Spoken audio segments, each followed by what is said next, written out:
এবং মাননীয় speaker in charge মহাশয়, মাননীয় মুখ্যমন্ত্রী যেটা বলেছেন, ওনার বক্তব্য শুধু একবার না, উনি যখনই যান কেউ প্রশ্ন করলে সেখানে বারবার উনি এটাই বলার চেষ্টা করেছেন যে আমরা আমাদের রাজ্যের আর্থিক অবস্থার উপর বিবেচনা করে কর্মচারীদের সঙ্গে যেভাবে তাদের ডিএর যে ডিফারেন্স এখন পর্যন্ত 22% আছে এবং সেগুলো যত সম্ভব কমিয়ে দেওয়ার মতো ব্যবস্থা আমাদের সরকার সেটা করার জন্য উদ্যোগ নিচ্ছে এবং সেটা আমরা করতে থাকবো। বেশি সময় নেই, সময় আমাদের আর্থিক সুস্থিতির উপর নির্ভর করে,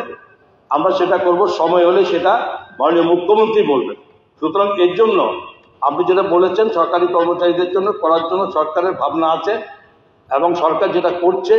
বিগত যে কয়েক বছর যেটা করেছে সেই মোতাবেক ধারা মতো আমরা করার চেষ্টা করবো। যেটা আমরা এটাই মুখ্যমন্ত্রীর এই বক্তব্য, এটা আমি সমর্থন